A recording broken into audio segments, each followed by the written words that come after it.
June 9th, 2020, 2:02 p.m. Eastern Time.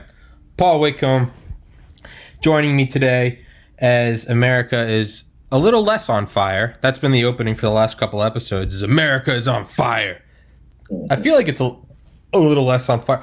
There's one of my favorite comedians is Duncan Trussell. It's more of like a philosopher than comedian. But I remember he had a tweet back in like 2015, and it was some poor phoneless fool somewhere is sitting under a waterfall watching a sunset, not knowing how scared and angry he should be. And yeah. That every once in a while I'll come across, and I came across it earlier today for the first time in like a year or two.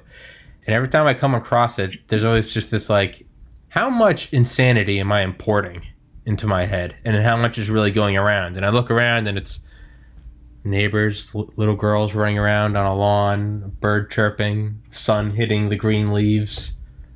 And it's like, oh wait, I'm in Shangri-La. All this insanity I'm actively bringing into my life. So because of that, I haven't really been watching the news. So I actually don't know whether or not America is still on fire.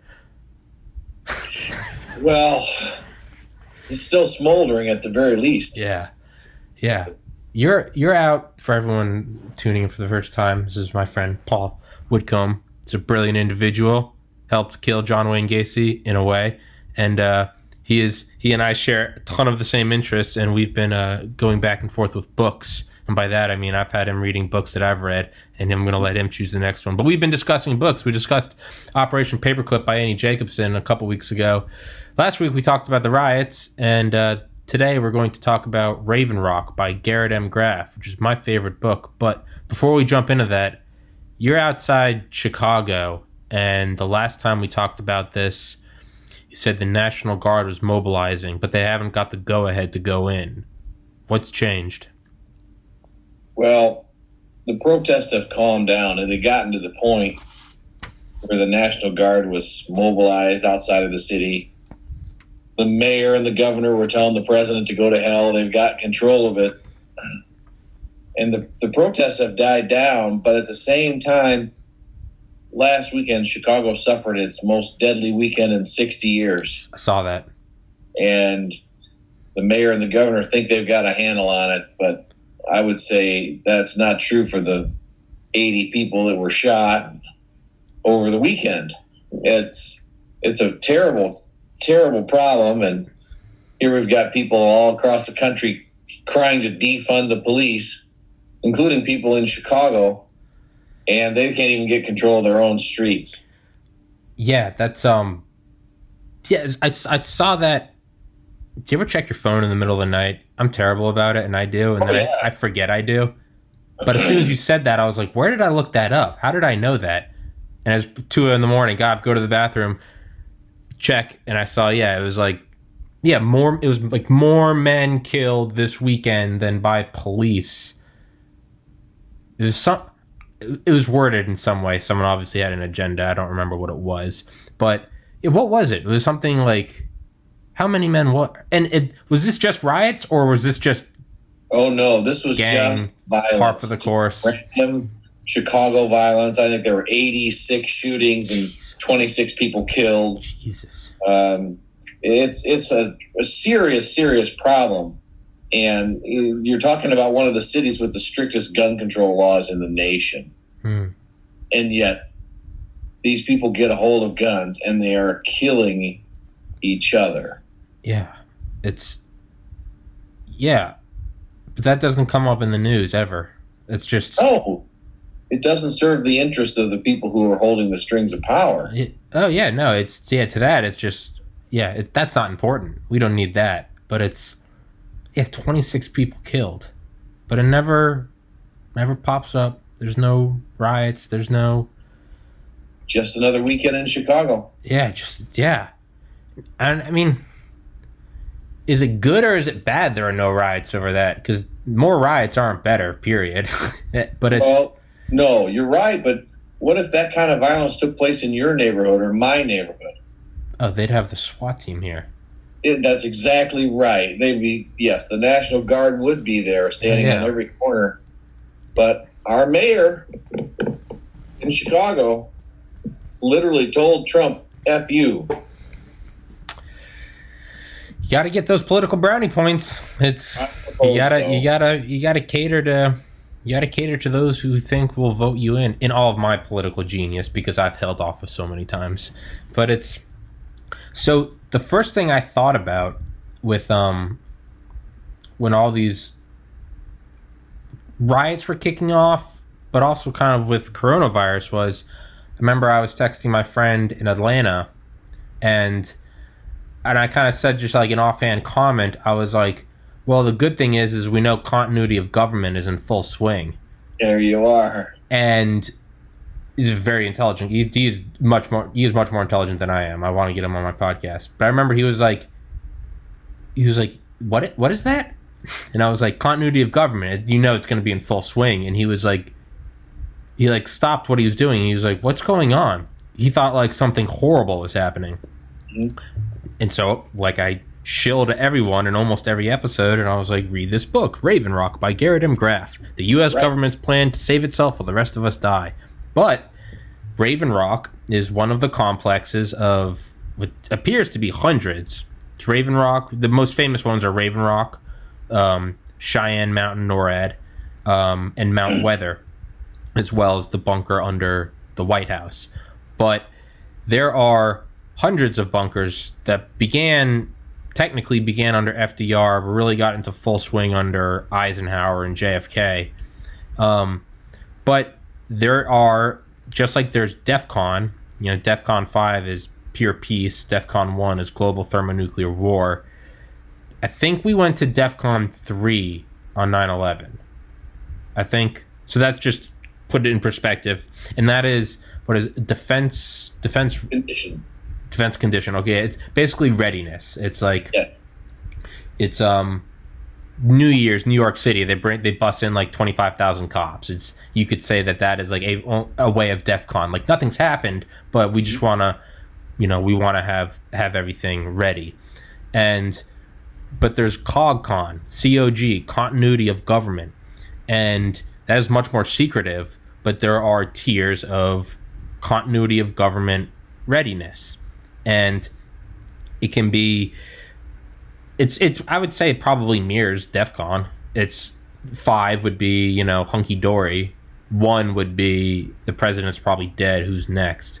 And you have the successors to really every office imaginable. This thing has been fleshed out since the 40s.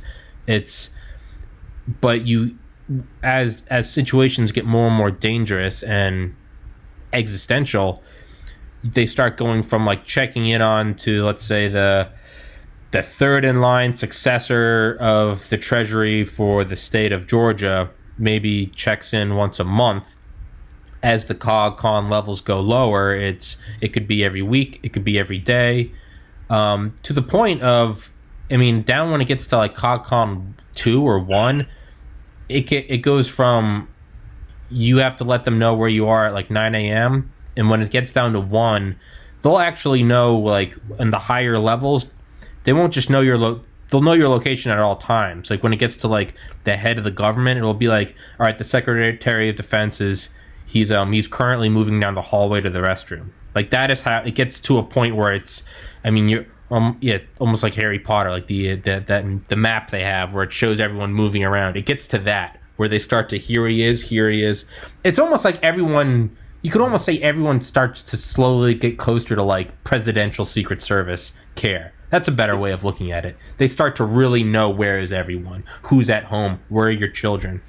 And as this goes on, they know where everyone is, and they're starting to look at places of where are they going to drop this helicopter to grab you. They have all these sites around DC, not helipads, but makeshift areas that are hidden in plain sight. The end zone of a football field, the roof of a woman's dormitory, a parking lot outside of a Costco, whatever. And that's where you're going to be evacuated to. And very few people have their, I forget where they are. I think they're just these like cards, gold cards. You get on the helicopter, you go to the nearest bunker, survive the heat pulse of thermonuclear war, and save the government and democracy from being obliterated. But I just remember thinking that whole explanation of coronavirus as it wasn't normal. Airports are shut down, March Madness canceled, Olympics delayed. There starts to be that general, almost you could say the hairs on the national back of the necks of the people, you could say, metaphorically start to rise. And it's thinking of that. I just remember thinking, because I've started listening to Raven Rock, I think the first time early in 2019, and I'm not kidding, I've listened to it through cover to cover, probably full cover to cover, probably 20 times. I'm not kidding.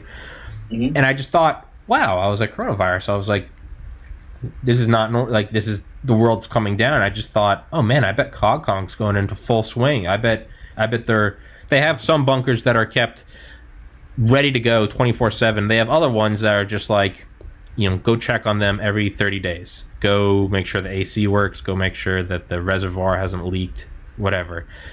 But as CogCon lowers, you start to move people into them. You start moving security in. You start moving chefs in there and doctors. You start literally updating people's prescriptions that are stored there.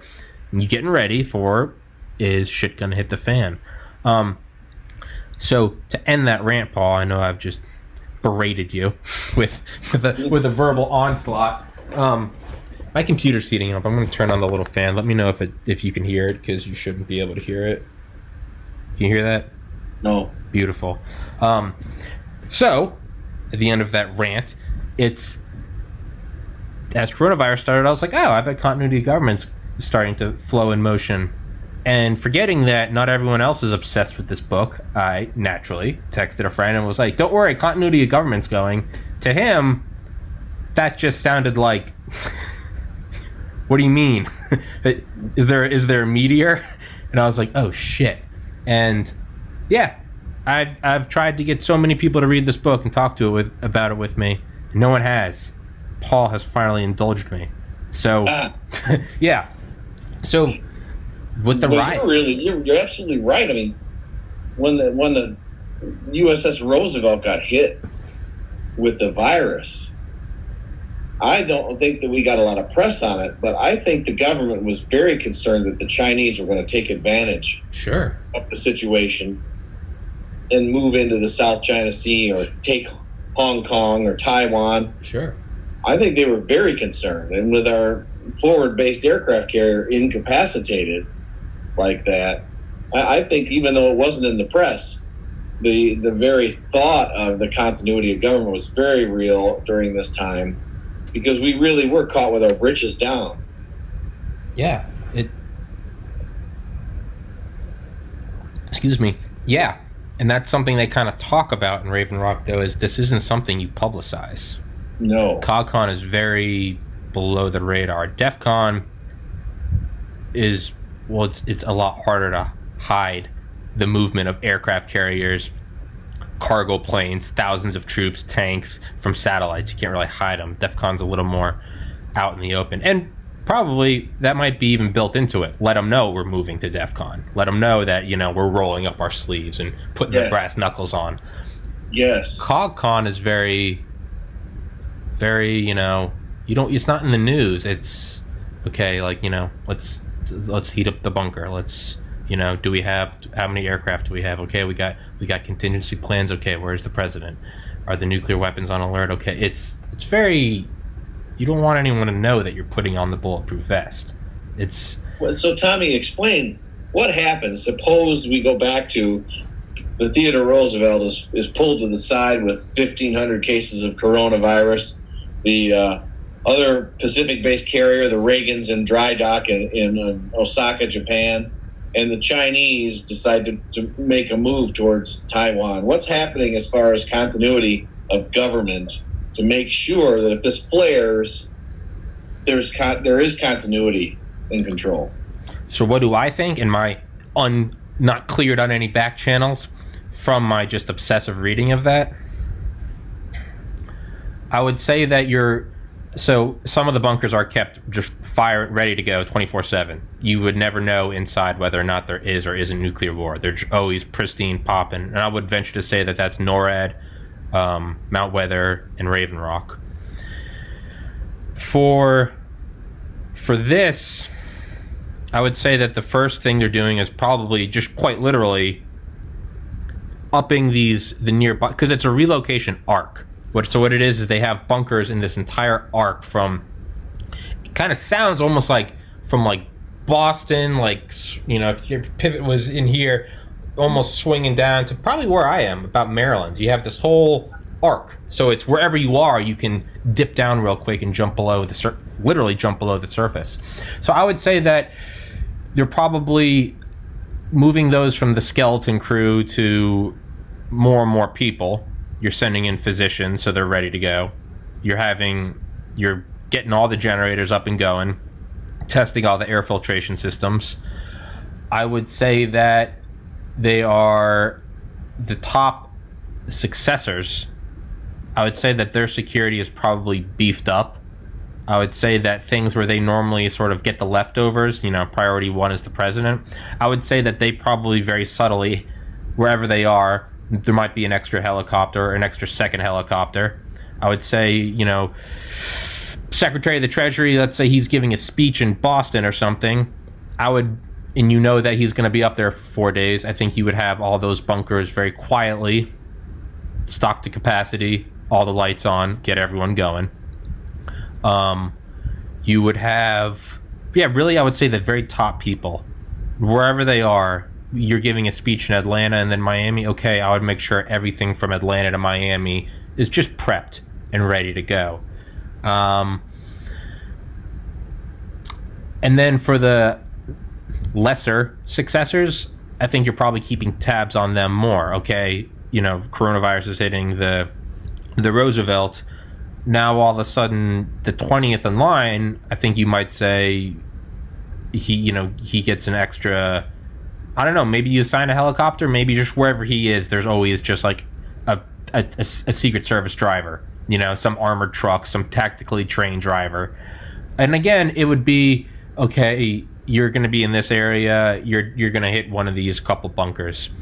It would be one thing they do is they make sure all the legislation is up to date, because they have legislation on the shelves ready to go for sitting there with the blanks to be filled in, right? Yeah, literally. Yeah, they said like Mad Lib. That's the quote, Mad Lib style. You have the first thing you do as president is you initial all of them so they're ready to go. But yeah, you go in and you take it off the shelf on this June 9th of 2020 years Anno Domini, due to coronavirus 19 pandemic. We are suspending this, and that. This is the new acting director of this. I would say that's probably what they're doing. It's like you can hear like the thunder of the guns in the distance. What you're starting to do is you're starting to lock all the doors aside from the necessary ones.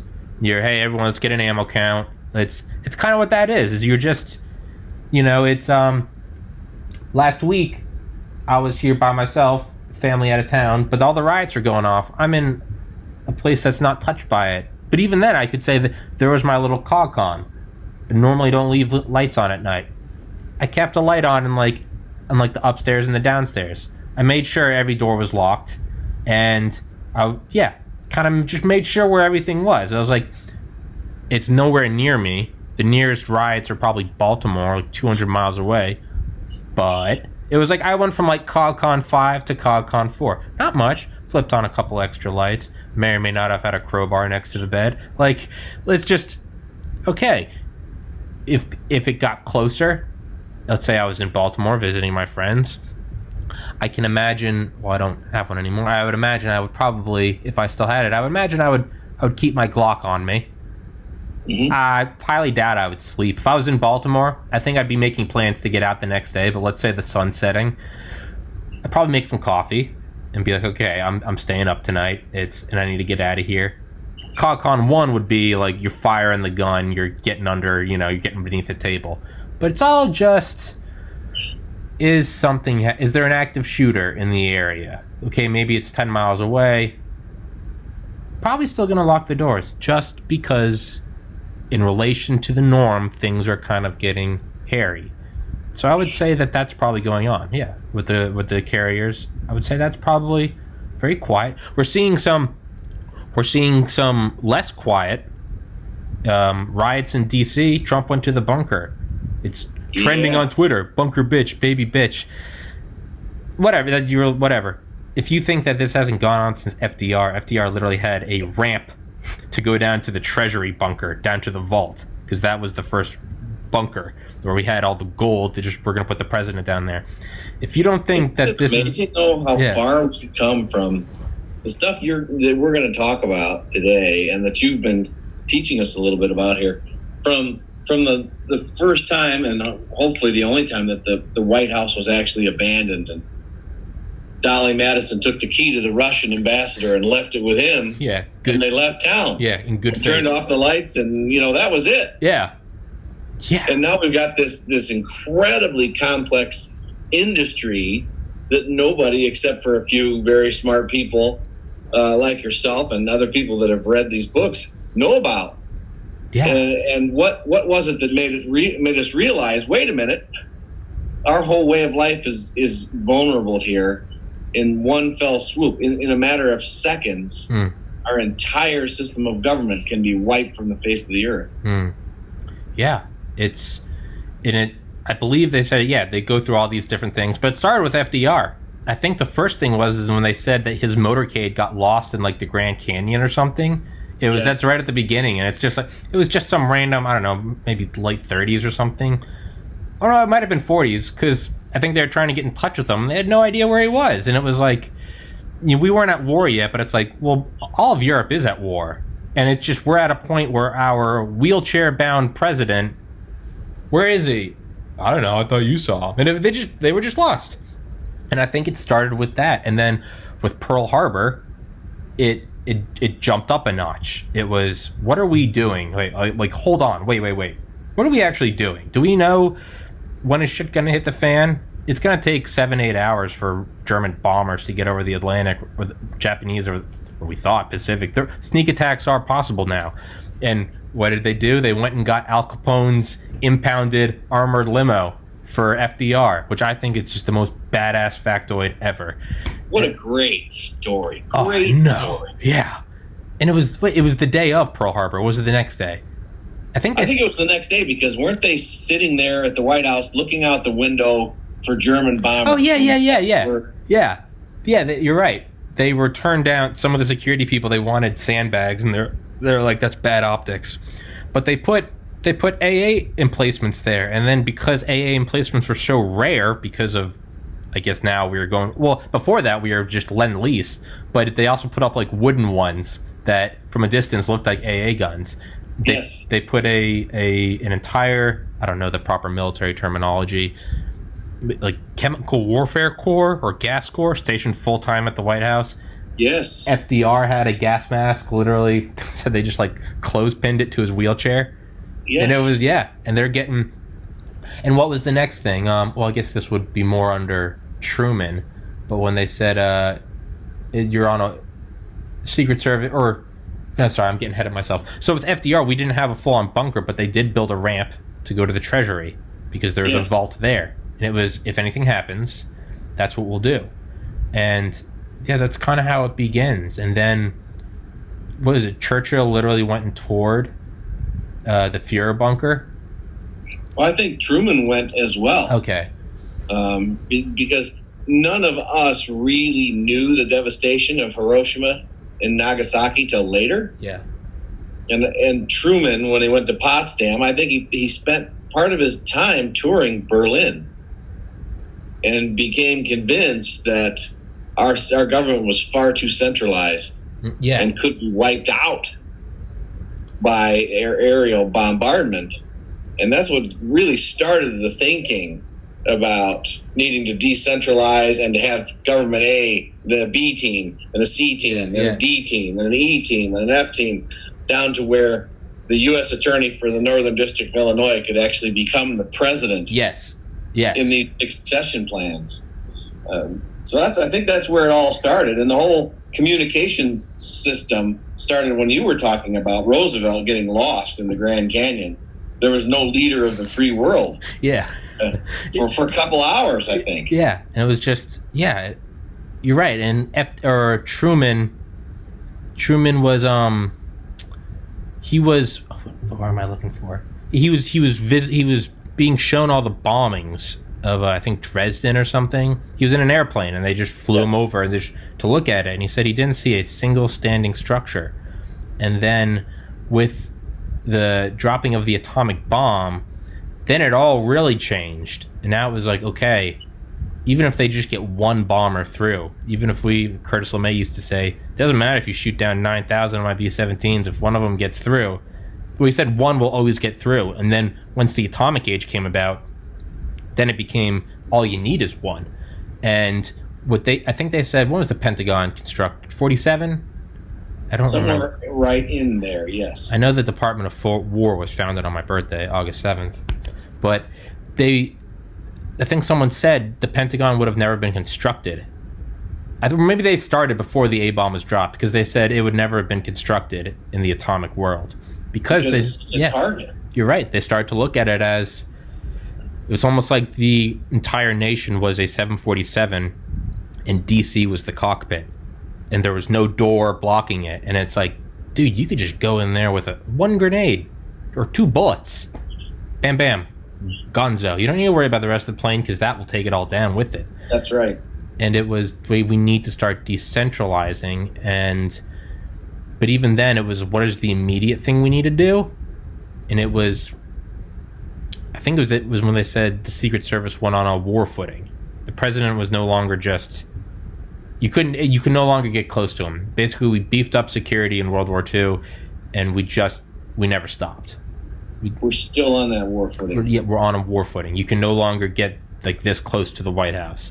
The president is no longer like, he snuck away from his Secret Service detail when he was vice president, I think. He went to the bank. He kind of dipped out, and they didn't know where he was. And yeah, didn't they say up until 1910 you could actually walk into the White House, and if the president wasn't there, you could sit at his desk, put your feet up. Yeah. And yeah, I think because when Truman got his first Secret Service detail, he was in his office, and he realized that there was a guy sitting out there all day, and he finally asked his secretary, he said, does that young man need me? And he was told by someone else, that's your Secret Service detail. And he thought that it was just because the guy drove with them that morning. And he's like, oh, I thought that was my driver's friend hitching a ride. Yeah. And it's like, that puts it in perspective, that it's just like, hey, man, can I get a ride? Yeah, I'm also taking to the president of the White House. Yeah, sure, can I just hop in? You can drop me off up here. That was like, that's what Truman thought it was. So that shows the level of just, I don't know, maybe false security. Because really, up until the A-bomb, because even with just bombers, it would still take bombers hours and hours and hours to get overseas. So, I mean, if you're in the United States and we got the Pacific over here, the Atlantic over here, you're not coming down over Canada. It was like, you're not getting anywhere close. Like, you don't need to be walking around uptight. That's right. We didn't have any need for a standing military for all those years, because geographically we were in a fortress. Yeah. Good luck. And to a lesser degree, it was true of England for centuries and centuries. The moat. Not the moat. The English Channel. The English Channel. Yeah. You just, it didn't matter. We have this. What are you going to do? You got horses? Cool. You can't get across this. You'll freeze to death. Right. And we learned that we're no longer invulnerable. Now, you know, the Japanese didn't strike mainland America except with a couple of hot air balloons, wasn't it? Yeah. So we were very, very fortunate there. And the Aleutian Islands, I think, were bombed on one occasion as well. Mm-hmm. But this was a total change of thought about how we had to think about instead of national defense, we come up with the term national security. Yeah, it's a totally different concept. Yeah. It's literally security of the state. I think that's the misconception. Is national security. I think Ed Snowden said that on Joe Rogan's podcast. He said, we think of national security of America. National is it's a fancier term, or it's more euphemistic for like federal government elite. Tommy security doesn't mean security for everyone Tommy knows. It means Tommy security. It's my guys. So by calling it national security, you think, oh, United States. And that's not to say that the government isn't out here protecting the United States. They are. But primarily it's up top. It's Dr. Strangelove kind of thing. And yeah, with Truman, I don't remember what it was that kicked it off, but I think they made an official presidential bunker, right? So FDR had the thing that he could kind of literally roll down. With Truman, they actually put one under, I want to say it was under part of the front lawn. Yeah, something like 40,000 square feet. Yeah. And they covered it up by the fact that the White House was in such dire need of renovation. Yeah. Because, a piano literally fell through one of the floors, and they're like, yeah, okay. well, Truman's daughter was playing the thing. Yeah. And boom. It was like a thing out of the Three Stooges. Yeah, really, yeah. And, they took that as a perfect cover. Removed tons of debris, got all this construction equipment in there, noise, we got to move the president. So the optics are already there of we're renovating. So they put in a massive bunker. And they had, what is it, almost like a mud room, a decontamination room. Yes, with the shower and everything. Yep, so you could clean off all the radiation, change of clothes for everyone. They had bunk beds, food, water, and the president, which is almost the case with all of these bunkers, only the president has his own place. Everyone else is on cots, but the president has his own little suite with a big old chemical toilet. And, that's about it. Reinforced, I think they said so it could take direct hits from bombs. But that was really just the beginning of, you're just going to jump right underground. And they wanted it right there at the White House, so there didn't have to be any fanfare. You could just go straight down. And from there, it really only progressed with, it really started with, I believe it's in Raven Rock when they talk about the Beard Lot Project, which led to the creation of the hydrogen bomb, which I always thought was cool. They called Campbell in all their notes. Campbell as in Campbell soup, soup as in super, super as in the super bomb, which is what the hydrogen bomb was known as. And rightfully so. I believe that the first hydrogen bomb was equivalent to twice the total explosive power expended during the entire Second World War. Including Nagasaki and Hiroshima. Yes. I mean, can you even get your brain around it's that kind of destructive power? You can't. Didn't Eisenhower say he understood it theoretically because he was the logistics master? Yes. But just really putting it into, wait, what happened? Wait, what can happen? And they said with Truman, you got to cut me off, Paul, because I get too excited about this. So I could go on rants. But they talk about how Truman, who in World War I, they had the biggest bombs, which were, maybe like a ton, like 2,000 pounds, these huge shells. And then up through World War II, dropping all the 2,000-pound dumb bombs. Mm-hmm. And then they went to Hiroshima and Nagasaki, where the bombs are equivalent to 15 and 20 kilotons, respectively. A kiloton is a kiloton, 1,000 tons of equivalent explosive power. Then under the hydrogen bomb, we jumped up to megatons, millions of tons of explosive power. So it's the jump from atomic bombs to thermonuclear bombs was almost on par with the jump from dumb bombs to atomic bombs. You don't really think about that because most pictures you just go, yeah, it's an atomic bomb, nuclear bomb, whatever. You're just arguing semantics. They're all mushroom clouds. You ever look at a picture, any video ever of any atomic bomb testing? Where is it? It's out in Nevada. You can normally see the mountains in the background. Whatever. Look at every single video of every hydrogen bomb.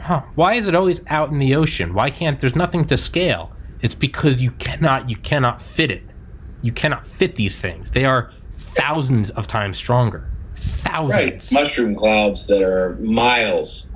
Go up. I think, wasn't it the second hydrogen bomb that they said was equivalent to 50 billion bombs dropped during World War II? 50 billion? 55 billion, because the head of the CIA said, the head of the CIA said, wow, that's enough to drop 1 billion dumb bombs in every state in the Union and still have 5 billion left over just for good measure. It's incomprehensible. And you are too young to remember the terror that we lived under. I remember as a child that they would show us a movie of the mushroom cloud, play the siren, and they'd have us get under, duck and cover, like that was going to do you any good. Yeah, birth the turtle. But we lived in a world then where everyone was certain that eventually the bomb was going to be dropped. No weapon has ever been invented that wasn't used in warfare. Eventually. Yeah, it was a matter of time.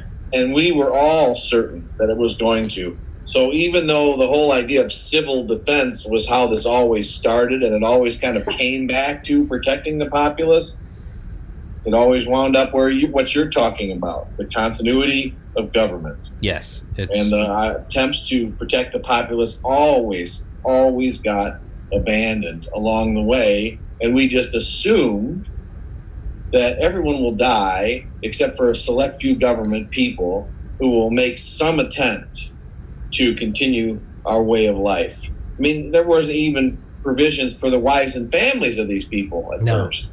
No, yeah.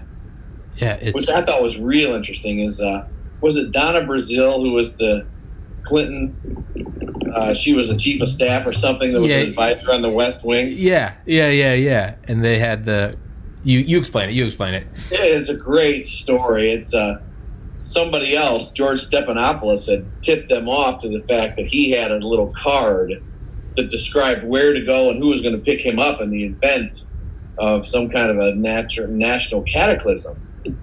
And he told the producers of the West Wing, and they worked it into their story. And Donna Brazile pulled the producer aside and said, you realize that's fiction. That doesn't really exist. We don't have those cards. Yeah, that's just... Not knowing that she simply had not made the cut. Yeah.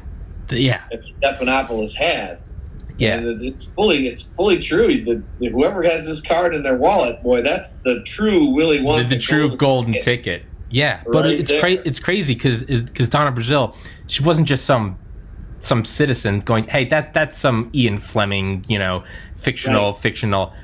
No, she was or so thought. She was on the inside. And she said, hey, this is you're gonna lose credibility. And then she found out everyone around her did have these cards back in the day, and she just wasn't cleared. That's exactly right. That's where it start to raise the eyebrows. That kind of shows just how on the inside people had to be. And you're right, very early on, which is kind of an interesting thing, back to Truman, I don't think it was just like conjecture. I think they actually thought there were like Soviet bombers on the way. Oh, yeah. And he said, I'm not leaving here. He said, someone needs to be here on the radio, or, someone can basically literally die on the hill with me. Mm-hmm. Mm-hmm. And he said, the government will go on without me just fine. We've practiced these procedures. We have successors. But he said, as the president, he said, I'm staying here, and I'm going to talk to the people and, guide them through in the final moments. Which is something that they said you see with almost all of the presidents, which is what I thought was neat. Is even with George W. Bush, very much so was not on board with getting out of Dodge, and even I think this was in maybe Killing Kennedy by Bill O'Reilly. JFK talks about no, he has Jackie and the kids flown in. They're up at a lake. I think it was during the Cuban Missile Crisis. He said I want to be with them, but no, I'm not ditching here because it's but that's the thing is, so as your relocation arc grew and it got more and more finely tuned, which really began with I think Eisenhower. Because Eisenhower was like, now we're testing these ICBMs, and now we're even launching them from submarines. We are now at a point that a bomb, not an atomic bomb, but a thermonuclear bomb, not being dropped by a bomber, but on the top of a missile going at Mach 23 on re-entry.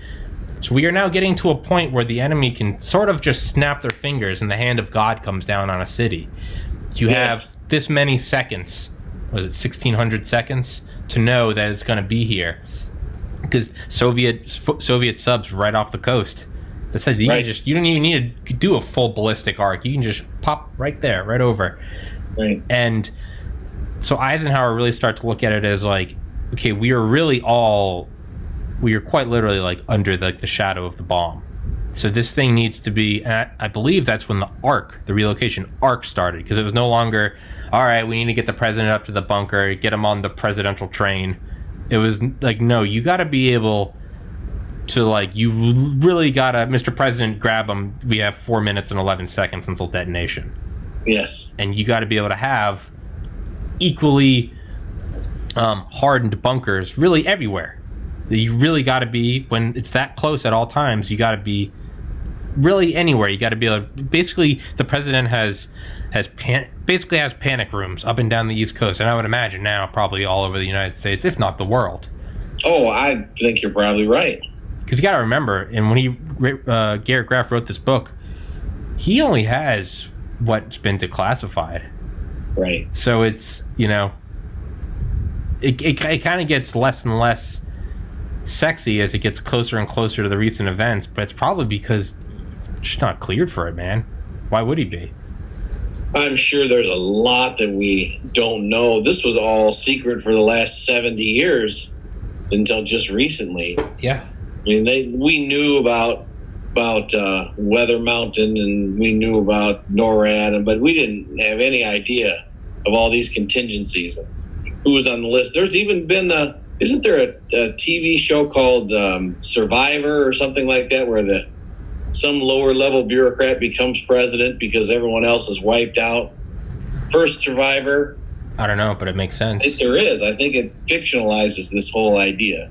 Yeah. And Tom Clancy did it in his Jack Ryan series, where Jack Ryan is some kind of undersecretary of state who becomes president. Yeah.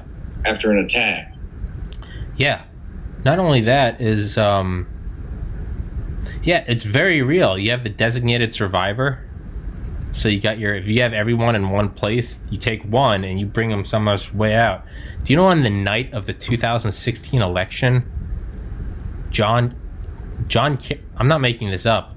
Mm-hmm. John Kerry was in Antarctica. What? Swear to God. Fact check me. That's one of the few things that I can watch me be wrong. Was in Antarctica. I don't know if that speaks to how crazy 2016 was, but when everyone was there, yeah, it was either the night of the election or the night of the inauguration. I think it was election, which is weirder because the election is not really a grouping of, but so jumping all over the place. But yeah, with Eisenhower, he said that this thing needs to be you need to get to a point where it's a reflex. I think that's what Dale said about, like, shooting and being able to clear rooms and Delta Force and wink, wink, nudge, nudge, other government agencies. Right. But it gets to a point where, like, you can't be thinking, okay, well, flashbang just went off and this is happening to my right, so if I can remember A, B, C, D, it means I'm going to the left. No, it has to be reflex. I go to swing at you, you're going to go like that. An MMA fighter, it's reflexive, where they're not even going to think twice before they have you on the ground with their elbow on you. Right. So Eisenhower really wanted it like that. It was to be reflexive, because he said, in the wake of this thing, he said, you're going to have men who have gone mad. They're going to be absolutely nuts. Because for their country, for their family, for their God, they're not going to know what was going on. So under Eisenhower is where it started to get really hardcore. And it was also under there that they started to realize that you had to have all these heads of all these different things. You couldn't just have the president and the vice president. You needed, what was it? Eisenhower czars. You needed people to, how are you going to restart the economy? You need guys that were going to oversee all of this, because you got to jumpstart the economy if society is going to go on. And that's when, as the number of people that were designated to survive grew, it's when you also start to run into the problem of most of these guys were like, I can't take my wife and kids. Like, what are you talking about? I'm not going to go. Yeah. Right. They're packing for a 3-day trip and they have nothing planned. And the wife's like, what are you doing? Yeah. Oh, can't discuss it. Yeah. And the wives are pretty upset because all kinds of secretaries and stenographers and the war girls. Yeah. The war girls are going as well. Yeah. Eisenhower's driver, who he had an affair with. I mean, they all knew. And, oh yeah. I mean, FDR was literally in Warm Springs, Georgia, when he died and was having his affair. And not only that, but Eleanor knew. Yeah. and different time, man. But it didn't seem to affect her relationship with him. Well, she didn't want to do anything about it because she didn't want to affect the image of the office of the presidency. Things sure have changed. Different time, yeah. Part of me wants to salute her because it's man, just that level of teamwork and president or in America or patriotism. And part of me is man, what a backwards time. Poor woman. How come she's not allowed to have someone that loves her equally? But well, I think that there's probably a whole nother podcast on that too. Yeah. I think Eleanor had her own, shall we say, peccadillos. She did? She pursued. You think so? I do. I started a book on FDR last fall, and I never finished it. It was 40 hours long. It was kind of dry. But yeah, I got right down to the point where he was having an affair. And insulting stuff. FDR's friends used to say, well, can you blame him? Look at Eleanor. Jesus, man. That's cold. Look at FDR. He looks like the Penguin, and he's in a wheelchair. Yeah. Jesus, man. But so, and it starts to get almost James Bondy-ish. With did you get to the what is it? What's the hotel? The Congressional Hotel. Oh, I can't remember the name of it. But you know what I'm talking about? Yeah. Well, it gets to a point where they had an entire, I can't remember the name, Greenbrier. They have a hotel about an hour outside D.C. where they literally went in and built an entire relocation area for all of Congress. Yeah. And similar for the Supreme Court. And this, yeah. I mean, down to the point where they had their prescriptions stocked. They had desks ready for them. They had typewriters. They had everything ready to go. They had these huge freezers, which becomes the norm that the freezers will now double as the morgue. They had alcohol there, just in case any senators had to get weaned off. Yes. And it was literally that's how you know these guys are prepared. That's how you know they're prepared, because it wasn't just we have guns and food. They had whiskey to wean off senators. Yes. And they had contraceptives because they knew all the secretaries were coming. Yeah. Hey, man, that's how you know it's accurate. That's how you know it's accurate. It's real life. Yeah. I mean, shit, in the time of JFK, that's how they knew. That's how. You bet. Yeah. And they also had riot gear in case it got unruly in there, which they thought it would. They had riot gear and weapons in case they needed to shut down a rebellion. But what I thought was perhaps the most interesting, I don't know, the FDR armored limo factoid, I think that takes the cake for me. But my second favorite would be how in bed AT&T and the government are. Oh, yeah, those guys working for AT&T building that communications network. Yeah, they still have. I don't know why I'm saying had and have. Used to too. Mitch Hedberg. But they built an entire network. It's not that they had phones that used us peasants use, and they had their own special lines. No, they had their own backbone literally for them. Towers, relay stations. I love Mitch Hedberg, by the way. Yeah. I still do, but used to too. But yeah, I used to too. Yeah, I used to. Do you want a banana? No. Do you want a frozen banana? No, but I would like a normal banana later. So yeah.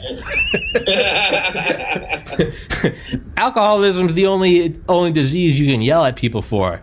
You're not like, God damn it, Otto, you have lupus. But, damn it, Otto. Guy is an amazing genius. He was. Used to too, yeah. Unfortunately.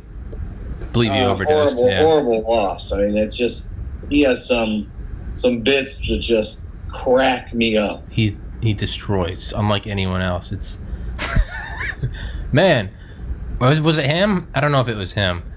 Man, I used to work at the fire hydrant factory. Couldn't park anywhere near the damn place. Yeah, right. Stuff was great. But getting back to the communication network just for this. Yeah. here, I live in the hometown of Ronald Reagan, Oh yeah. about a block and a half from his house, his boyhood home. Really? And so when Reagan became president, he visited here a few times, but they began preparations because they knew there'd be a funeral someday for the president. And they put in one of these, some node of this communication network. So in the basement of my church, underneath the choir room, there's this big panel in there. And all around downtown are these big grates that are about 4 feet by 4 feet. They don't match anything else. And they were put in, and underneath there is the guts of this system that could keep the nation's leaders in contact while they were here with the president or at the president's funeral. And I walk over that grate on the way to work every day. Please, so I've seen that actually take place. please send me a picture of that. I will. It's their own thing. It's not only JFK but McNamara. They had their own car phones in the 60s. Yes. I mean, it is insane. They talk about installing these nodes. They said they'd come in, you'd be a new whatever successor to the Secretary of Defense, new Pentagon official, just someone who was in the need to know and whose position and livelihood was deemed irreplaceable. So they had to survive. They'd have these guys come in and install comically, these red phones in like your bedroom. Yeah. And they'd come in and like the guys would say, I don't know where this goes to, and I don't know where it comes from. They had someone else install that. Yes. It's this whole compartmentalization of like, I don't know this, I don't know that. Like, I'm not picking up this cord and following it. Like, I don't want to know. I just, I don't want any part of this. I'm going to install this and I'm going to go home. But it's right. Yeah. And so they have these line of sight antennas and relay stations and literal phone lines across the entire nation. And not only that, but they had doubles of most of these. And so when you go up to one of these nuclear part of the relocation arc and you go find them, they said it's always weird because you'll have like, you good? Everything good? Yeah, I'm good. Yeah. You'll have like a guard station, like a little like 10 by 10 foot thing with like a toll booth. And then you'll have like a 500 car parking lot. And that's it. And it's like, yeah, right. Yeah.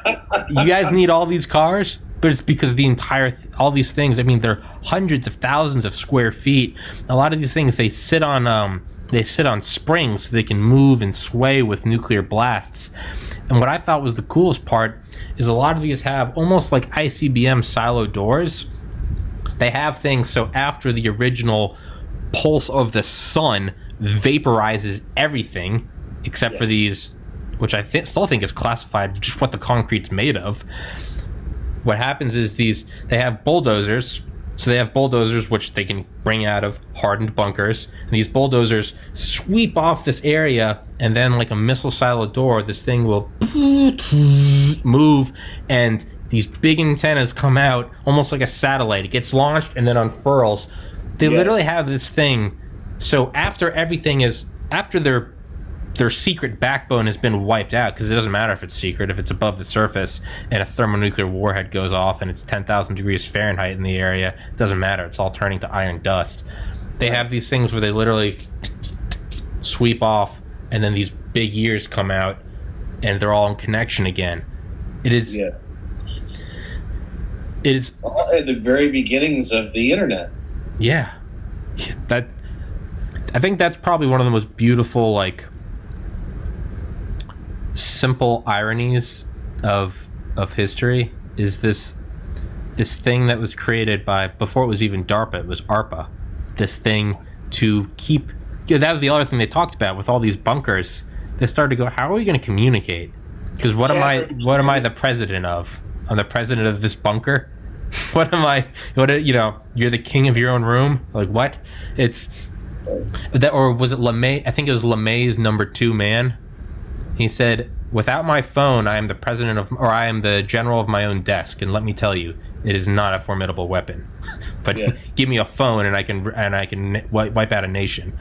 So these backbones were so important that AT&T was getting these such massive contracts that when the Justice Department went to break up the AT&T monopoly, the Pentagon stepped in, the Department of Defense stepped in, and said, like, you can't know why, but you can't do this. Yeah. It is vital to national security and the survival of the democracy, or the continuation of the republic. Man, I don't know what's more of you're a lawyer. I don't know what's more of a smack in the face to how do I go against that? That's a tough one. Yeah.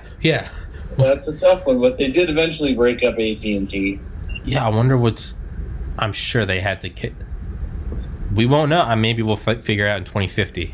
But right. Yeah. But the factoid that I love is that they have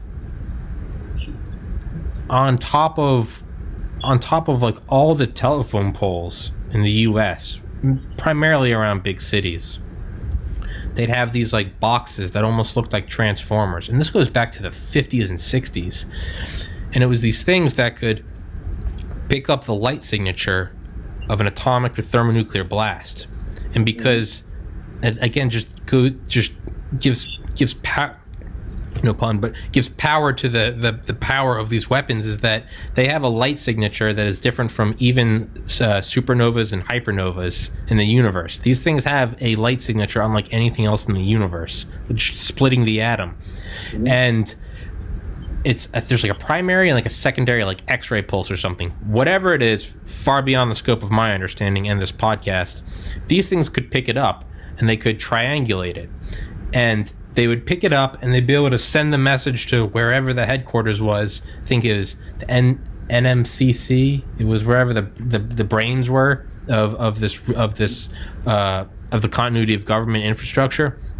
And they'd be able to pinpoint where one of these things went off. So even if a nuke slipped through and no one knew it was launched and it was just detonated, they would know because they'd get the light signature and then they would be vaporized by the thermal pulse. But they would send off a message before they are vaporized. So imagine going around just being like a kid in the 50s. Imagine being into like sci-fi or conspiracies, and someone were to come up to you and say like, hey, see this like telephone pole in your neighborhood? This is directly linked to a nuclear bunker in DC. But these things are all over the US, and that's how we would, one of the many things we would use to know whether or not a city had been destroyed. And it just still boggles my mind. What's interesting is today, I'm sure those are still in place, but now they also have sonophones that can triangulate the location of gunshots. So in a large city, they know how to dispatch the police. Oh yeah. Well, they also used I think they started in Iraq and Afghanistan. They put them on top of the Humvees. That's how they triangulate the sniper fire. Right. Yeah, really ruined their day once you could find out where it came from, because then the turret would just turn. Yeah, send them to their 72 virgins. Goodbye, podcast channel. YouTube. It's been fun, gentlemen. It's been an honor. Down to the continuity of podcast, PodCon. Which I have. Welcome to the B team now. Yeah. Welcome to the B team, the C team. Yeah, it's me and Paul. Paul, you're taking over. This is podcast afterwards.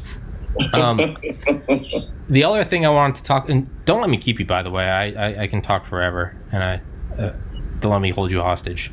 I'm not worried about it. All right.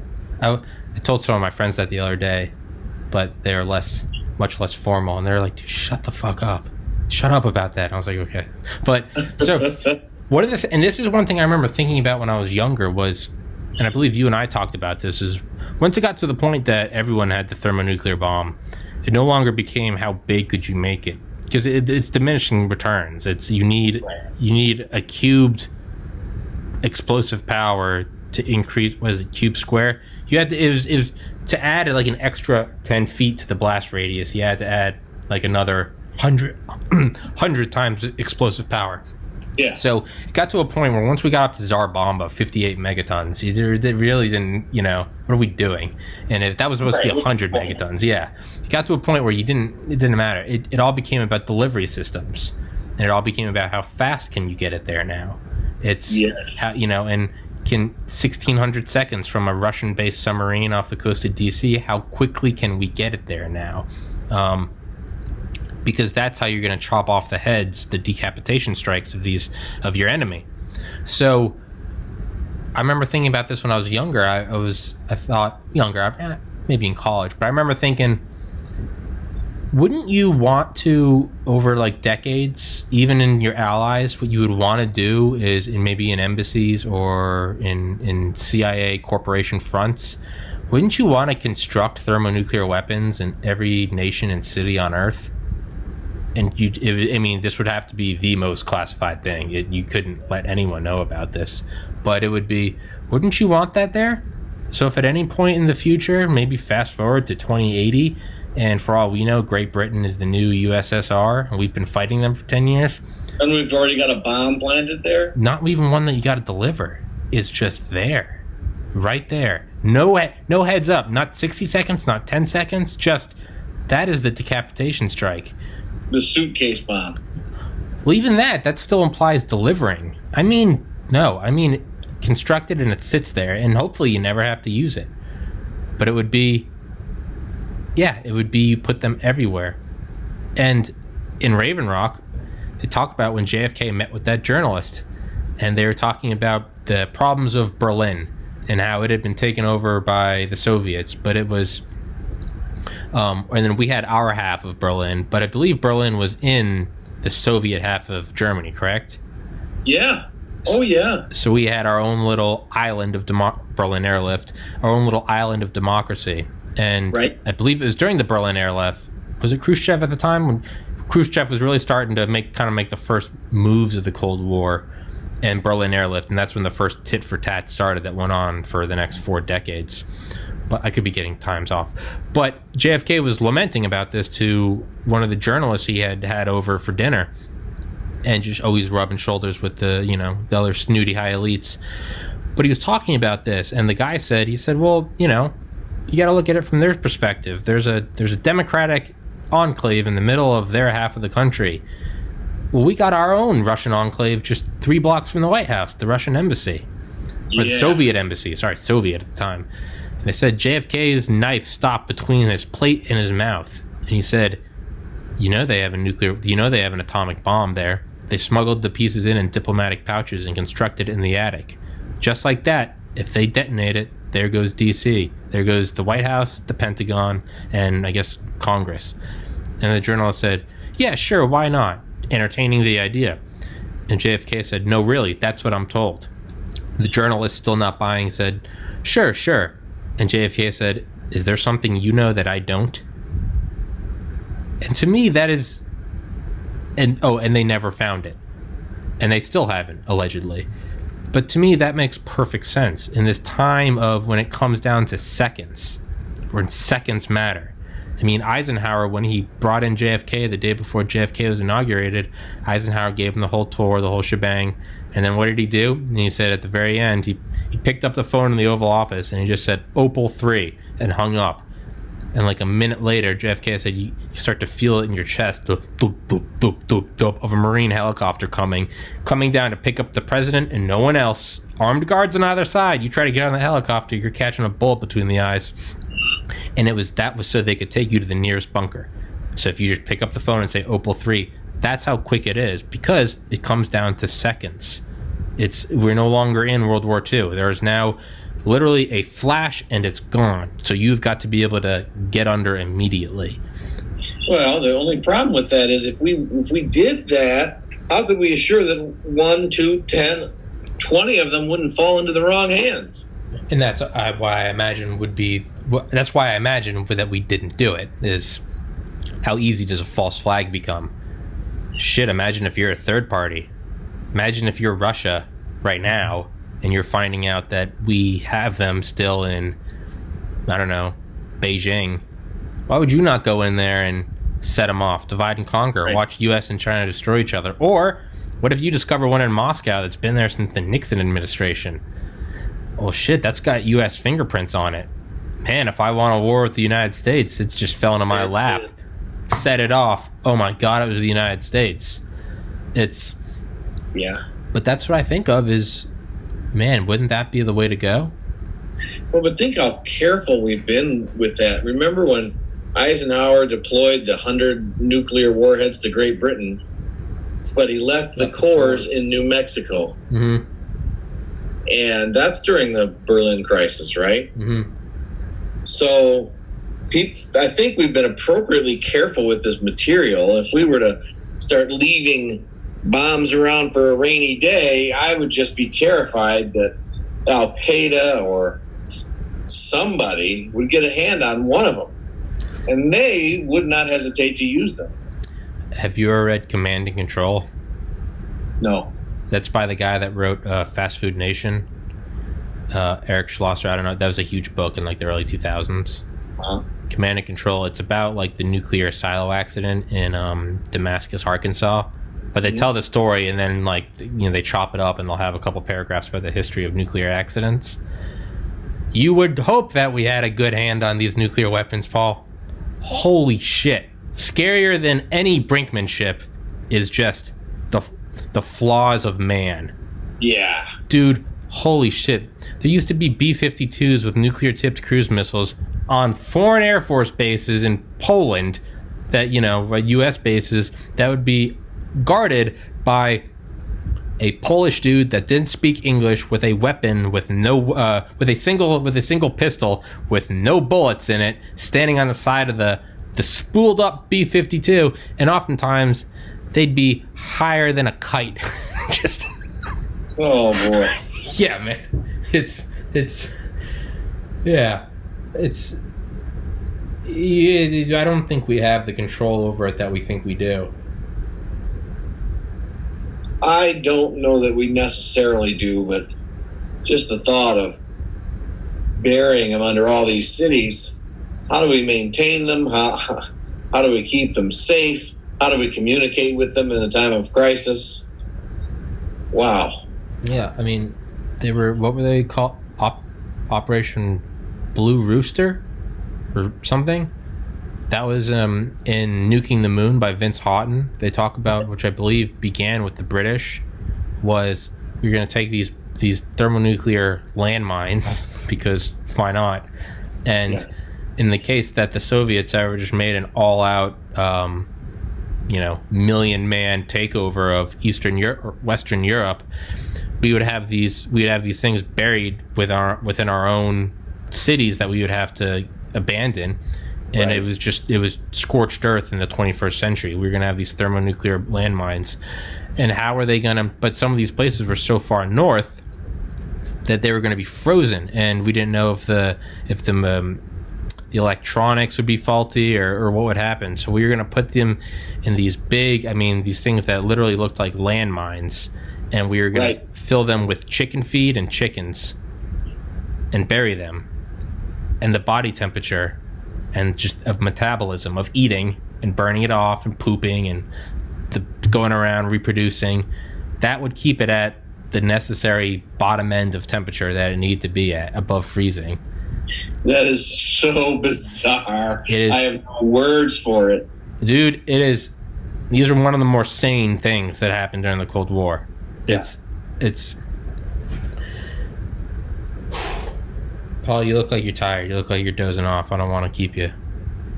Man, I was just thinking about one thing in this book that I did not realize that was real interesting. And that was those bombers that Eisenhower had. The ones that, the B-50, I think it was, or was it B-49? That they were so big that the wingspan covered a football field, and B-36. The tail was 5 stories high. B-36 bomber. B-36. I had no idea how big those things were. They're bigger than our modern day bombers. Oh yeah. And the fascinating thing about it was when the tornado whipped through that field out there, tossed them around. Said, oh yeah, 116 of them were damaged. And we had not even disclosed we had 116 of them. Yeah. It came out in the news, and it was like, wait, I thought the government said we only had 75 bombers or something, but you just said 116 were damaged. So were they all damaged? No, only 116. How many do you have? Right, exactly. I thought that was so interesting. Yeah. That's the kind of stuff that happens though all the time. We talk about this. We read these books, Tommy, and we read the unclassified materials. But the truth is, as far as what's really going on, as far as what's really out there, you and I would probably be astonished. Jaws on the floor. This stuff isn't conspiracy. This stuff it's real. Yeah, you bet it is. Bet it is. I mean, think about the DUCC, the Deep Underground Command Center, which in this time of, are there going to be nukes in our own city that we don't even know of, they naturally came to the conclusion that, this is one thing again I always thought was, why would you have a bunker anywhere but directly below you? If you are that important, if you are POTUS, or if you are chairman of the Joint Chiefs of Staff, you really want to risk putting this guy on a helicopter? I don't care how well trained it is. You really want to have there to be any time in between? Right. When you hear gunshots, you don't want to be putting on the bulletproof vest. You want to be already in the APC with the helmet on, right? Yep, that's right. So the idea of the DUCC, the Deep Underground Command Center, it was going to be 3,500 feet. A mile is 5,280 feet. So what? 2/3? I can't do math. A good portion of a mile directly below the White House. Most of these bunkers, even the deepest ones, are maybe they start. I mean, the bunkers themselves can be these big bubbles, but at the surface, it's normally no more than like 40 to maybe 100 feet of earth. I say only, but this one was to be 3,500 feet directly below the Pentagon. An elevator straight down, below the Pentagon, and then there was going to be an elevator that went 3,500 feet down below the White House, and then just walk across. And they wanted this thing, I think it was going to have equal square footage to the Pentagon. And so we talked about Tsar Bomba earlier. So we were talking about all the 15 kilotons on Hiroshima. Castle Bravo was 15 megatons, so 1,000 times more powerful. Tsar Bomba was 58 megatons, so you're coming up on just shy of 4 times stronger than Castle Bravo. Yes. They wanted the DUCC to survive, quote, multiple direct attacks from 200 to 300 megaton Soviet warheads. Multiple direct attacks from 200 to 300 megatons. Well, I'm sure there's a reason why we need these this deep penetrating ordnance and the bunker busters that we have. Sure. I don't know if the Iranians and the Afghanis can bury something that deep. No. But they can bury it deep enough that our regular weapons just can't get to it. Oh, yeah. Oh, that's true. They said, so this thing could take multiple hits from 200 to 300 megatons, or I think they said it could survive 2 hits from a 100 megaton bunker buster. A 100 megaton bunker buster. I mean, and this was in the 60s. And what kind of damage would something like that do? So that would be designed to burrow under the surface before detonating. Wow. And so we wanted to protect against that. Yeah. But to me, and they never built it, but to me, that's actually one of the things Vince Houghton talks about a whole chapter of in Nuking the Moon. And I was so excited when he was like, chapter or whatever, the DUCC. I almost screamed. I was so excited because I couldn't find anything online after I read Raven Rock. I found one poorly drawn graphic, but I wanted to know more about it because I feel like that would just be you would have to do that. Eventually, all this relocation arc building, all these hardening of existing structures, all this training, eventually it would lead to, you just want something directly below you. It's the best way to go. To me, it's the only option. In which you're in a helicopter and a shock wave comes by and you're wiped out. Doesn't matter if you're EMP protected. If you get hit with an overpressure of 150 psi, it's so. that's one thing I just thought, or always thought of, is like, that's what I think they would have to have. And it's interesting seeing now with riots in DC that it's when I had on Dale and Joe Tedeye, former Delta Force and Green Beret respectively, who, again, wink wink nudge nudge, may or may not have worked for an intelligence agency. It's they talked about that, let's say this was a foreign power meddling with us, sowing the seeds of unrest, which they said is absolutely, because they said it's not just that's what we do as in a country. They said that's literally what we used to do. Yes. Like those two. Yes. So we know they're going to do it because I have done it. Well, one thing Tedeye said was, right now is a perfect time to probe. They said things are so crazy that normal security is so heightened, and they're just protecting on these like hyper-focused areas, that now is a time that you can maybe pull off some shit that you wouldn't be able to used to pull off. Now's a time to get some valuable data. You know, we always send bombers to other nations and see how fastly they're intercepted, vice versa. And that's always we just did with the B-1B Lancers on Russian East Coast, I think. The Black Sea. Correct. We always do this, and that's we just gauge response times. How quickly were we? How quickly did they come up and escort us? And it's formality. But if you really wanted to do what the most valuable interception data you could possibly get would be something like on 9/11. And now it's the most dangerous because they might think it's war. But what you'd want to do is you'd want to send Russian bombers. Let's see. We know they intercept us here on a good day when everything's in your favor. But when Mike Tyson, everyone's got a plan to get punched in the face. That's what it is. Everyone has a plan to get punched in the face. 9/11, you're punched in the face. So what you would want is 9/11 is a day where you'd send over, again, you don't really want to because it might set off nuclear war. You'd send over a Russian bomber. See how long it takes to be intercepted then. Yeah. That's where you get that valuable data because that's real wartime data. I don't think we have any idea about how aware we are of those things or what defenses we really have. They just recently, I don't know if you read The Drive, but it's a website written by this guy who's a super defense geek.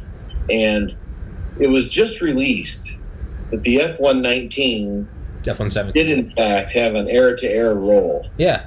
And was designed to intercept enemy tankers in the air-to-air roles. Yeah. And that was kept secret for the last 40 years. And they kept saying, oh no, the thing's unstable, it's not a fighter, it's strictly a bomber, a ground attack aircraft. When the whole time, who knows how many of these things have been out there shadowing these Russian reconnaissance planes and Chinese reconnaissance, who knows? And they're still active today. What is it, 7 years after they were officially retired, they're still flying over Topano. Yeah, and Tonopah. Yeah, and so they're still out there, and we don't even know. And that's something that they designed in the 70s. Yeah, I mean, I had on, this is episode 110, on Friday, episode 108, I had on David Libby, who is a former USAF veteran and former base historian for Holloman Air Force Base, and he knows all about the F-117. He was cleared to interview generals and fighters back when it was still classified. It's his favorite plane. I sent him that link because I had him on before. I had him on twice before. I sent him that link last week. And that's when we decided to do a podcast because he said, I didn't know about that. Oh, there you go. So he called his boss, who is cleared even higher than him, who he had not talked to, he said, in 20 years. And they talked on the phone for a half hour. He said his boss didn't know about it. So his boss is coming on next Wednesday to talk about it. Wow. But yeah, because he said he had no idea. He said they were talking to each other. He said they were both on the phone. They said just slack-jawed, going, how? Where? What? How would you? But that's what I said, is what you're alluding to. That's what I said to him. I said, that just makes you think, how high does this stuff go? How classified and compartmentalized does this stuff go? They talked about, there's there's classified, or there's confidential, classified, secret, top secret, and above top secret is special compartmentalized, or special access programs, SAP, and I think above that is TSSCI, top secret, special compartmentalized intelligence. Yeah. Back to Raven Rock, they said that there was one even higher than that, and it was called Furtherance, which, if there isn't a more badass code name, but it was... That's a good one. Yeah, they said that was on a report given to Kissinger. It's called Furtherance. Yeah. And it was just about... It was about these continuity of government things. It's... I mean, dude, one of the plans was, just in case just in case we couldn't get in touch with anyone, to be able to fire a retaliatory strike, we had things called RCBMs, which were ICBMs, but instead of a nuclear warhead, we put a radio beacon in the tip. Mm-hmm. And these would have a one-time code that, whereas every nuclear silo is independent of one another, even if they're lined up on the same field, they're all independent of one another, different keys, different codes, different power sources.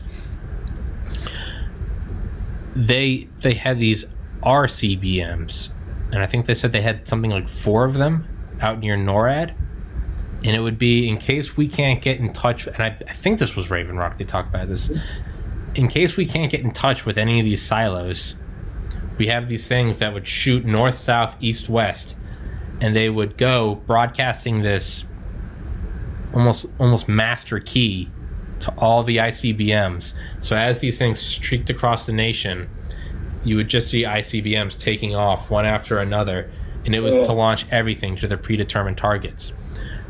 Another thing was a huge plane they had that had a 5-mile long ultra low frequency, or extremely low, ELF, which is lower than ultra low, extremely low frequency antenna, where the wavelength is something in the miles instead of like millimeters. They have these big things up to 5 miles long. They're antennas, and you slowly unleash them from a plane, and the plane would go in a holding pattern about a mile long in circumference, and it would just do. And as it released this thing, it would start trailing it and form, just like if you were to take a rope and do that, and it forms this coil. You would form these big coils, a mile tall and a mile wide. Because it's on a plane, you could deploy these anywhere in the world. And with these, you could send go codes to nuclear submarines. Wow. Yeah. Wow. Yeah. Well, here's the thing in this book that I found the most disturbing and probably the most valuable. We've heard a lot of talk about the deep state and how our country is really run by these entrenched elite unelected bureaucrats, and nobody ever really affects that, and it just continues and continues. This book disclosed that toward the end of the Nixon administration, that Kissinger, who's like Mr. Deep State, had instructed the Secretary of Defense that, hey, listen, in case Nixon gives any military orders, launching anything like that, you run it by me first. Mm-hmm. And he because did. I think he's drinking too much and he's depressed. Yeah. And so you have the non-elected Secretary of State, foreign-born, and a confirmed internationalist who's taken the authority over the nation's nuclear launch capability. And then when Nixon got on board Air Force One after he resigned, watching and listening to he resigned. Yes, before he resigned, he's waiting for Ford to be sworn in, and he thinks he's still the president. And he ordered them to transport the black bag with him, the football, with the codes. And it turns out they didn't do it. They kept it. They didn't even put it on the plane. For that time, from when he took off until it was passed on to Gerald Ford, who had that power? Kissinger. Think about that. The president impeached. I don't know what he was still president. I think you're right. I think he may have resigned, but he was still technically president. And he got on Air Force One to be flown home And mid-flight is when Ford would be sworn in. Yes. But he is president up until that point. And he was on board, and yeah, they said drinking heavily, had been for a couple days. He ordered his martini. I've listened to it. So, what is it? Shaken, not stirred, lightly. And the guy literally knew exactly what type of... Yeah. Lemon, yeah. gin. Served, chilled. Served immediately. And it's, But yeah, and he's looking at the clocks, and he's, But what he had said the day before is, I want to assure the American people that I will still be the president, and I will still be in control of the suitcase, the black bag, up until the final second. Because that is, like Garrett Graff said, he goes, the United States doesn't have a throne or a crown or a scepter, maybe the desk in the Oval Office, but really that you pass on to the next leader. He said, really, our sovereignty, our holy grail, is the suitcase. Whoever has that's the real politic. That's beyond the words of I'm the president. That is, I know I can vaporize your nation in a half an hour. So that's the real, okay, you are the head honcho, you're in charge, you have the gun. It's not just written on paper. It's, you can tell me that I can't come into your house and it's a gun-free zone, but if I have the gun, I'm in control. Nixon said, I have the bombs. Correct. But Kissinger went to, I can't remember the name of the guy, but he said, yeah, don't, if Nixon goes on any madman thing in his final hours, drinking heavily, depressed, ashamed, don't run it by me first, and I'll tell you whether or not to go. Right. Don't put the bag on the plane with him. And not only that, and don't tell him any of this. And that's what happened. Yeah. You're right, man. If that doesn't give a little legitimacy to the idea of a deep state, and not only that, if there was a deep state, man, all you would need to do is you guys just stay in the bunkers. The rest, whatever's going on the surface, that would all be for show. Exactly right. It really wouldn't matter. If you were in the bunkers, you are the entrenched power structure that does not move. You are the secret AT&T backbone. It's the rest is bread and circus. Yeah, and the president and his top advisors don't have any idea who these people are. No. Or what they're doing or where they are. Mm-hmm. None. Yeah, it's always.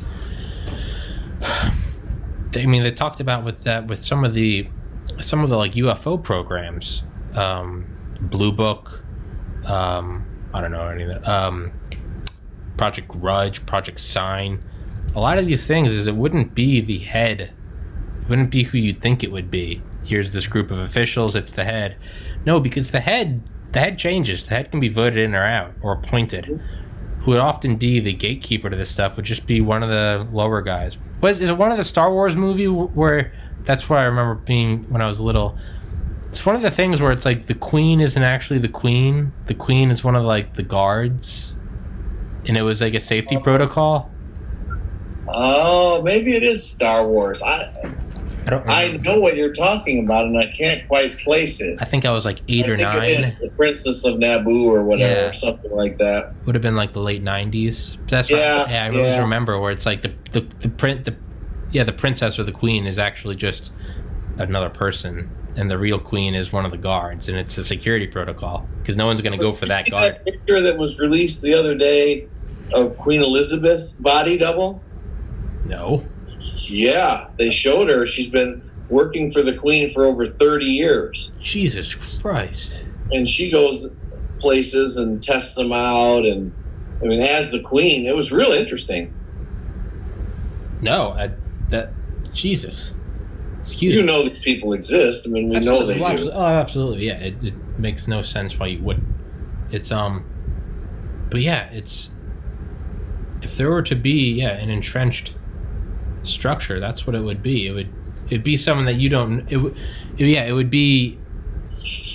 be someone like I don't know. Yeah, it'd be like the secretary. It'd be like the Secretary of State is like the actual president or something, right? That's what it would be, and you wouldn't know. And maybe even the president wouldn't know. But I don't know, man, when you hear more and more about this, and it's a lot of who is determined irreplaceable and who cannot, their work cannot be interrupted.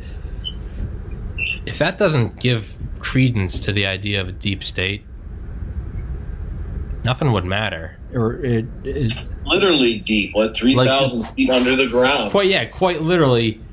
I mean, man, you could have the real president, 3,500 feet under the White House. And not only that, the actual president might not know. Right. You know? It wouldn't just be like, it'd be like Donna Brazile with the card. She'd be like, it doesn't exist. And it'd be like, well, actually, Mr. Trump, it does exist. There's someone under there. I don't doubt it. I mean, the mafia's run like that for 100 years. Really? Where there's just someone out front that's the front boss, and the real boss stays in the background, wielding the real power, while the front boss is out there taking the heat. Makes sense. It makes a lot of sense. And our government, run like organized crime, makes perfect sense. Why wouldn't it? Yeah, it's I'll wrap it up with this line. Do you ever listen to Bill Hicks? No. Bill Hicks, another great comedian, died in 93, but he has a bit about JFK, and he goes, the entire world's run by a small group of people, just a handful. This isn't a conspiracy. Everyone knows this, and if you don't know it, you're not paying attention. What I think happens on the day you're elected is you give your whole fanfare tour, you give your speech, and then afterwards you go into a room deep under the Oval Office. You go in there, and it's the 12 industrialist capitalist scumfucks that got you in there. Bankers, defense contractors. It's all these old demonic-looking guys, wrinkly white guys with no hair, boils everywhere, and they're all smoking cigars around this big old wooden table. Looks like it's been there forever, because it has. And they're smoking. You come in there, and they sit you down at a table, and without saying a word, or without saying anything to you, one of the guys goes, roll the film. And a projector rolls on down, and then this old grainy thing starts going. And it's a video of the Zapruder film, or it's a video of the JFK assassination, but it's not the Zapruder film. It's from an angle you've never quite seen before that looks suspiciously like the grassy knoll. And then the projector rolls back up, and the guy goes, any questions? And the president says, tell me what my agenda is. We bomb Baghdad. You got it. And that's what really happens. Roll the film. Yeah. Any questions? What am I doing? Who's my boss? What are we doing today? Oh, we're okay. Yeah, I don't know, man. That wouldn't surprise me. It wouldn't surprise me either. It really wouldn't, but I don't know how that explains an unknown, unpredictable entity like Donald Trump getting elected. If they truly controlled everything, you'd think that Hillary would be the president. Yeah, to me that makes perfect sense. Again, what did they talk about in Raven Rock? The madman theory. That was Nixon's theory, where they were going to have the CIA leak stuff to foreign intelligence, obviously anonymously, that said Nixon's top guys, including Kissinger, they would all be saying, they'd leak these transcripts of them saying, boy, Nixon's sure crazy. He's going to do anything to stop the Soviets. Like, he might even drop nukes in Vietnam. I sure hope he doesn't. But it's this whole, you leak it, and the idea is that, hey, you think Nixon's acting crazy on the world stage, and no, the reality is we can't control him either. So just, I hope, but then you leak it. You don't say it directly. You literally leak it. And it's like, hey, we just got this leak thing of the president's inner circle all talking to each other like, dude, we don't have a lid on this thing. I don't know who's in control. That makes sense, because if it is all an intelligence operation, which it was, Nixon was part of this. They talked about it. They planned it out. They literally were like, yeah, let's execute this. Well, but it's happening again now, Tommy. So we got all these generals coming out and saying the president's not stable. We don't know what he's going to do. He's a threat to the Constitution. You're right. Oh man, you're right. Yeah. Very Mattis, interesting. Colin Powell. Yeah. And Dempsey and a couple others. Did Rex Tillerson? Yeah, didn't Rex Tillerson say something when he some left? time ago? Yeah. I don't know what's worse. I don't know Maybe they're going to tell the Chinese, hey, you better not mess around. Maybe that's what. Maybe it's an intelligence operation, or maybe he is just that unhinged. Or both. Or both. Jeez, you're right. Oh, Jesus. Paul Whitcomb, I will let you go, sir. Yeah, so anyone listening, Paul and I are going to do, we're going to just kind of, Bill O'Reilly, fuck it, do it live. We're going to just create this thing as we go, where we choose a cool book, and we'll say, hey, we're going to cover this a couple weeks out, and I'll read it, or Paul will read it, and it will come back in a couple weeks and just discuss it like we did today with Raven Rock, and like we did 2 weeks, or last 2 weeks, I don't know, with Operation Paperclip by Annie Jacobson. And if you're listening, you could listen in and go, oh, cool. When you're doing it in 2 weeks. Listen to it, and then tune in when we put up the episode. And it'd just be a way of discussing stuff, because, I mean, I think some of this stuff is so cool, and not shitting on these things, but I don't know, something like kind of mainstream. That's not like a hipster, but more like a mainstream series. I don't really want to do those because you can get those anywhere. I think there are some really cool books that are nonfiction that not a lot of people know about. Something like Continuity of Government. This book isn't classified. You can go get this book on Audible. I'll put the link in here. But you read it and it's like, does everyone not know about this? Right. You think this would be like a 60-minute special, but it's not. And so what Paul and I are going to start doing is, I don't know, very loosely, really no structure, just kind of wing it, see what happens, is choose some cool books and choose like a date farther out and do an episode and chat about it. I don't know, maybe I can somehow figure out like live streaming. I could figure out commenting. If people wanted to join in and actually interact, I would make an exception for those as opposed to other episodes that are not live. But yeah, we are figuring this out as we go. This is not even beta testing. We're just kind of throwing stuff at the wall and seeing what works. We're just gonna see how it happens. But Paul, on that note, because you have now read 2 books on 2 of my favorite books, and I think it is rude of me to continue to throw books at you. Do you have a book that you would love to discuss? I think what I would suggest is you pick the next one. That'll give me time to choose from my list. Okay. But I'm not prepared to pick just one today. Yeah. Too many good things out there. Yeah. Let's see. I want to see if... bear with me for a second. I want to... Because the last 2 books I already listened to several times. I think you should go in blind with you, so you're not coming in here to someone who's got the stack... the deck stacked against you. I don't need to do this right now on the podcast, but I'll choose a book and I'll make a post or something about it. We could choose it and go through it. Yeah, and I'll also put it like a month out, so there's not this like week like you gotta do it now, because that's not fun. If it's not fun, we're not gonna do it. So we'll flesh this out. I'm blabbering right now. We don't need to do this right now. Paul Whitcomb, thank you very much, sir. Always a pleasure.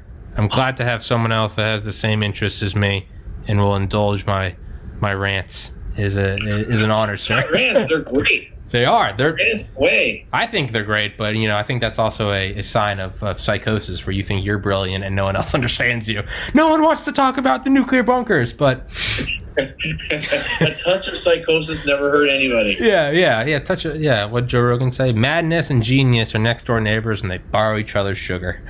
That's so true. There's a thin line between clever and stupid. Yeah, or insanity is only insanity. The difference between insanity and genius is defined or is separated by monetary success.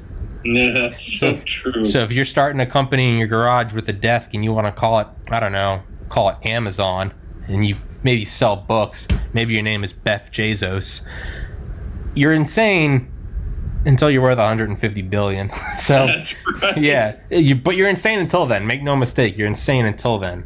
Till then, Yeah. yes. Yeah. So Clearly, I'm not sure he isn't, but he very well could be. Jeff Bezos is, I don't know, man.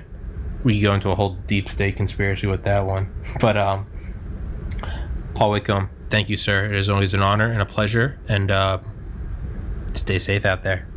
Have you seen any National Guard around you?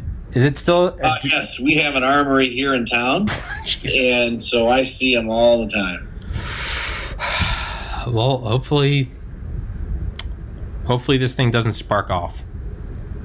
Hopefully it doesn't. It seems to be trending towards more calm. Who knows what'll happen if they continue to disband police departments like they're talking about doing in Minneapolis. If that really starts to happen, then I will fully believe that this is a foreign intelligence operation. Well, it is happening. The 9 of the 13 Minneapolis City Council members have already stated they intend to vote to disband the police department. Veto-proof disbanding bill. I saw that. I'm having on a former NYPD officer tomorrow to talk about this in New York. Yes. Shit, man, if that starts, well, then you're only a stone throw to let's disband the FBI and then let's defund the Department of Defense. And to me, that just says foreign intelligence operation. Those are the next dominoes to fall. Yep. So, June 9th, 2020, 3:44 p.m. Eastern. At this time, the United States is standing, and we have not gone to continuity of government yet. Let's hope it stays that way. Paul Whitcomb, thank you, sir. Godspeed. Thank you, my friend. Later, buddy.